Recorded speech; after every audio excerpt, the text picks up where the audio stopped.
थुंग थुंग कंधे पर बोरा लटकाए दिन भर गलियों में भटकता रहता। इधर उधर पड़ी प्लास्टिक की बोतलें और पुरानी चीजें उठाता रहता। फिर शाम को उन्हें बेचकर 2 वक्त की रोटी कमाता। थुंग थुंग अपनी बीवी और बच्चे के साथ एक टूटी हुई झोपड़ी में रहता था। गरीबी इतनी थी कि कभी कभी नमक रोटी भी नसीब नहीं होती थी। भूख मिटाने के लिए पेड़ों के पत्तों का सहारा लेना पड़ता। फिर भी थुंग थुंग ने कभी चोरी का सहारा नहीं लिया। एक दिन थुंग थुंग थका हारा श्मशान के पास बैठा था। शाम ढल चुकी थी और हवा में जले हुए लकड़ों की बू थी। तभी उसे मिट्टी के नीचे से हल्की सी रोशनी चमकती। वो धीरे से उठा और मिट्टी खोदने लगा। कुछ ही देर में उसे जमीन के अंदर से एक पुराना सा लोहे का घंटी वाला मिला। जैसे ही उसने उसे उठाया, एक भारी आवाज गूंजी।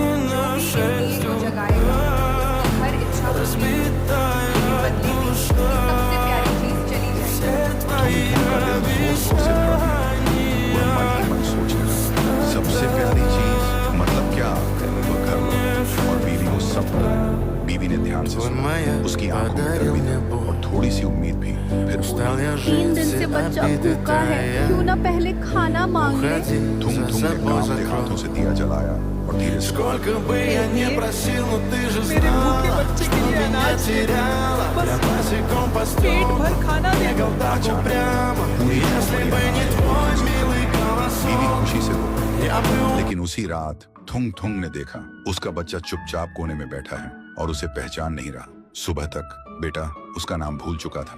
थुंग थुंग टूट गया, लेकिन घर में अनाज था और भूख खत्म हो चुकी थी। उसने खुद को समझाया, बाद में बच्चे का इलाज करवा लूंगा। फिर उसने सोचा, एक और बार इस्तेमाल कर लेता हूँ। इस बार उसने मांगा, हे दिए, पक्का मकान और दुकान दे दो। पलक झपकते ही टूटी झोपड़ी की जगह एक सुंदर पक्का घर बन गया और बगल में भरी हुई दुकान खड़ी थी। थुंग थुंग खुशी से बीवी के पास दौड़ा, लेकिन उसने देखा उसकी बीवी पत्थर की मूर्ति बन चुकी थी।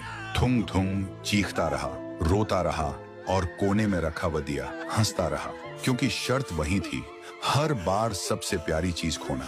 अब थुंग थुंग के पास बड़ा घर था, पर वह पूरी तरह अकेला पड़ गया था। वह रोते हुए पत्थर बनी बीवी को गले लगाकर बोला, मुझे ये अमीरी जिंदगी नहीं चाहिए। मेरी बीवी और बच्चे को पहले जैसा कर दे, भले ही हम भूखे रहे। दिए की हंसी अचानक रुक गई। एक तेज रोशनी हुई।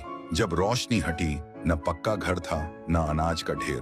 फिर वही पुरानी टूटी हुई झोपड़ी थी, लेकिन सामने उसका बच्चा खेल रहा था और बीवी मुस्कुरा रही थी। थुंग थुंग ने सुकून की सांस ली और उस मनहूस दिए को वापस श्मशान ले जाकर मिट्टी में हमेशा हमेशा के लिए दफना दिया।